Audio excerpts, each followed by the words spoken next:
And what you're about to see next is a prime example of how not to drive around Monaco in a Formula 1 car at least. So yeah, ambition well beyond a region, and yeah, Tokyo drifting our way through that section. So hey, what is up, guys? And I think, yeah, by the title and my voice, you can tell that this was not a nice race in Monaco. And yeah, every time you come to Monaco, you do expect an eventful race, but this was eventful for me in all the wrong aspects. So, coming up into this weekend, I was pretty confident that I would be starting from the front row because, yeah, Monaco happens to be one of my favorite tracks and I really like the flow. So, I was pretty confident coming up into this quali session. And yeah, just this banker first lap was supposed to be just a solid baseline time for me to improve later. So into San Devot, and just before the hoarding you brake in a straight line, third on entry and then fourth on exit, and then you drive up towards the hill, and it's called Burivach. Just after the zebra crossing you spot your turn in point and now hug the inside for both of these turns, very close to the walls, as close as can be. And just as you spot that yellow marker towards the left, brake in a straight line, we lock up a little but we don't lose too much time, and then this is the slowest corner in the F1 calendar. So we run in deep for some reason, and I think as a result of that we lost a lot of time, I think a tenth or two there. So not very ideal, but yeah, I was still happy with that sector 1. And now coming up through this tunnel and into this heavy braking zone just after the 100-meter board, brake in a straight line and you carry so much apex speed. Be careful of the wall to the left, and yeah, just make sure you maintain as much minimum speed as possible. And now to my favorite corner, Tabak, not as committed as we would like to be, but still decent for a banker lap. And then this section is insane in these new cars, you carry so much speed and it's all about just not hitting the wall. So coming out of Rascasse and onto the start finish straight, and I knew that this would be a decent time, not the ideal banker lap, but I was expecting a mid 9, and this was a 109.4. So not too disappointed with this first lap, but disappointment came in later in the session. So onto this next flying lap, and as you will see, we're just so much more committed through sectors 2 and 3. So coming up into this corner, just so close to the wall, and yeah, making sure we avoid them on entry and on exit, and then into Tabak this time just after the 50, dab on the brakes and throw the car in, stay flat out as you clip this curb, and then this one, and just after the tree to the left, brake in a straight line and then just take as much curb as possible and hope the car does not hit the wall. Brake much earlier than you expect for Rascasse, and we were about 6 tenths up on our time coming out of this corner, but yeah, I just lost everything coming out of that corner. So not ideal whatever happened, and it just unsettled me so much through the remainder of the session. They could not hook together a proper lap. So really disappointing quali. I think we just did not extract as much as I could have from myself, and I just had nobody else to blame but myself. But for the restart, and as always, looking to get a really good start into turn 1 and just gaining a few positions. I only had one to gain, so the only objective was to just get the best start possible, and as you can see, just trying to warm up the rear tires as much as possible, just spinning them up, lighting them up. And if they stayed warm towards the start of the race, I knew that I would get a very decent start. So just the last couple of spins of the rear wheels, and I knew that if I got a decent start, I would be leading this race coming out of turn 1. So that was the only objective. And now we'll line up on the grid for this Monaco Grand Prix. And as the lights come out, I prepare myself for a mega start, and a mega start we get. So just off the line, just so much better traction than the Renault, and I knew that into turn 1, this was my chance to take control of this race. And yeah, maybe he outbroke himself, so as a result he shunts me into the wall. So yeah, light wing damage towards the front left, and that was not what was important for me right now. The only important thing was that I was leading this race on lap 1 in Monaco, and this is pretty much the best track to be the lead car, because you can really dictate whatever happens in the race. You can control the pace of everyone behind you, and that was the objective. So I knew that even with this light front wing damage, I could just control the pace of everyone behind me, and the problems would only start when we had to make our first pit stop. But not thinking too much about that right now, and just focused on undercutting him whenever we get the chance. But towards the end of this VSC, and just keep your eyes on my brake input meter, and you can see that we have around 20-25% input even when we are not happening with my pedals, man? Even when we are not pressing it. So yeah, that is an issue, and I hope to get it sorted really soon. I tried doing something and it worked for all practice sessions, but this was the worst time that it could decide to come back. And I knew that with the front wing damage and this issue, we had to pretty much nurse this car and nurse our race for the remainder of these 37 laps. And just within a sector, just with a small issue with the brakes, and just the objectives really changed. So instead of just thinking about controlling everybody else's pace, I was now just looking to maintain my own consistency and just turn in decent lap times, because the hope for the win was pretty much lost at this moment, because I knew that with the front wing damage it would be tough for us to keep up with the Renault in front. And I did not know that if he had damage himself, but he was pulling away quite fast. So end of lap 6, and I knew that this is the time when I should be pitting, because I knew I had to get the undercut done, but it wouldn't be so easy with the front wing change as well. So pitting at the end of this lap, telling my race engineer that I would be pitting towards the end of lap 7, and this was the time I really needed a good lap on this occasion, so really pushed the car.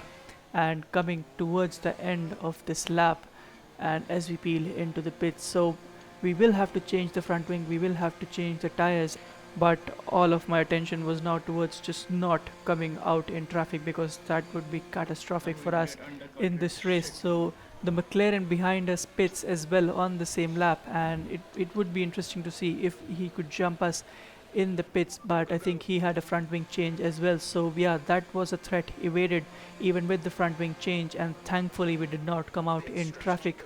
So a clear patch in front of us, and I knew that I had to really maximize this next part, this next segment of the race, so giving it everything coming out of the pits, and the intention was to come as close to the Renault in front. And you'll see that with cold tires it's just very tough to push the car, and these hards just they take a while to turn up. So coming towards the end of lap 8 and starting of lap 9, and as you can see, the Alpha Tauri, which was behind us before we pit, has now overcut us because we had the front wing change and stuff. So this next segment of the video or the race, it was just a lesson in patience for me, because it's not ideal getting stuck behind a slow car on a narrow track such as Monaco, but it's all about not being the first driver to flinch of the 2 or 3 in a battle, and whoever flinches first is the big loser, especially around a track like Monaco. So just through sector 3, and you can see he's making contact with the walls, and I knew that I just had to get really close, and pushed my luck a lot as a result. So this was our first penalty of the race, and just out of the slow corners, I think I was just so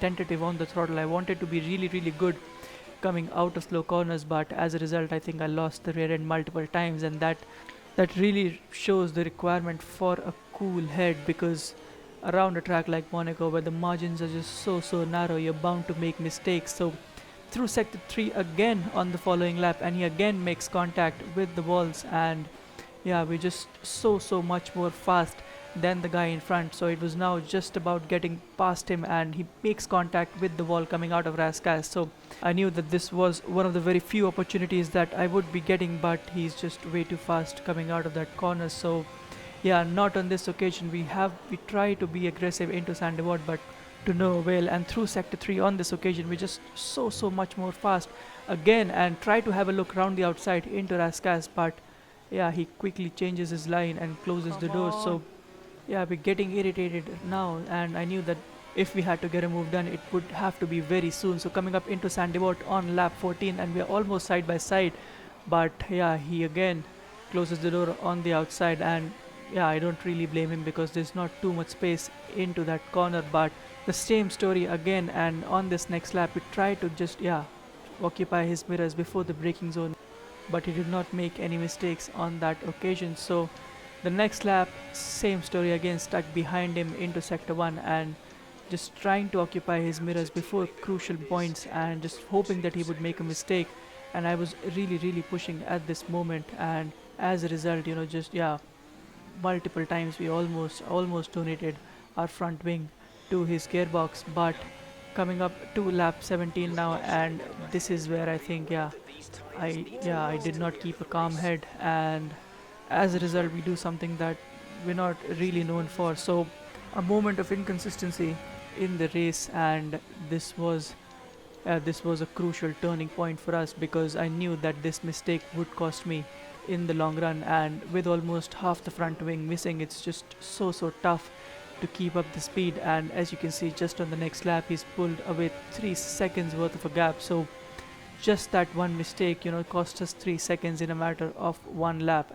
And yeah, this is what I meant when I said you need to have a really calm head, and the first driver to flinch around a track like Monaco is the big loser. So yeah, I knew that the guys behind did not have enough pace to catch up to us, and I knew that this next section, these next 21 laps of this race would be spent doing some damage control, and I personally thought that it couldn't get any worse, but as you will see later in the video that that was a lie. So coming into lap 25 directly, and at this moment strategy is playing in my mind because I knew that with the front wing damage I would not be able to catch up to the guys in front. So I tried thinking about that one extra point, and yeah, I asked my teammate if oxygen,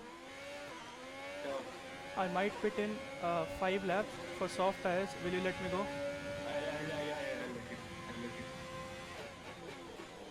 How much is a pit stop with the wing change? 30. So yeah, it was really touch and go at this moment because I just did not want to come out in traffic, and even if you're on softs and even if you're very fast compared to the car in front, it's just so hard to overtake around a track like this. But now I think you'll see when my weekend went from bad to worse. So coming up into turn 1, and what? Yeah, I can confirm that there was no cable unplugged. It was all fine. Everything else was running just fine, and joining back into the game. So I tried waiting. Thankfully, we're still in P3, so I tried to wait before the car comes onto the start finish straight so that I can take control when the car is going straight. But yeah, the game decides to pit me for some reason. I have no idea. I did not select any option to pit, or I did not choose box this lap, but I was still in the pits and coming out in P5 and behind my teammate. I was giving it everything at this moment. I really did not want to let go of the podium because I thought that the podium was the least I deserved on this occasion. Clearly had the pace for even a race win. At least I could challenge for it had I not had issues in the first stint. But yeah, we set a fastest lap, and although that was not a good lap, I really wanted to just close up to my teammate as quickly as possible. But on this next lap, yeah, just I have no idea what to say, and the game decides that the race was not as worse as it wanted it to be. So what is this, man? Lost connection to yeah, I have no words to explain because at this moment I was furious. I was fuming at this moment, but somehow we close up to our teammate on the very next lap itself, and the objective was to do a swap as cleanly as possible. But yeah, this was pretty much icing on the cake because yeah, this weekend couldn't have been any worse than it was at this moment, and these next 4 or 5 laps I just wanted them to end. And what you're about to see next is a prime example of how not to drive around Monaco in a Formula 1 car at least. So yeah, ambition well beyond a region, and yeah, Tokyo drifting our way through that section. So yeah, it was all about just finishing these last laps, and I just wanted to get done with this weekend. No, good points, And good points. our teammate is calculating our points in the background. So P4 and P5 for the Oh my team. So god. yeah, very far from ideal this race. I really thought that a win was possible. This could have been our first win of the season, but I really have nobody else to blame but myself. So yeah, I can think all day long that had I had a better lap in quali, had I not lost the car in P3 and gained front wing damage, it could have been different. But yeah, no ifs and buts in racing. It's yeah, what you do is what you get. So a tough weekend, but yeah, 12 points from this race. We would be 78 points into this season, and yeah, although this is not updated, we would be P2 in the drivers championship as well as the constructor standing. So the gap to P1 is what is worrying me at this moment. I think yeah, the objective is always to win, but this weekend I think yeah, far from ideal whatever happened. So next time it is Baku, and as always I would be giving it everything I would have, And if you happen to enjoy this one, then make sure you give it a like and also subscribe to the channel. Make sure you check out all the other content on this one as well. And until the next video, until the next time, just stay safe, stay healthy, and I will see you in the next one.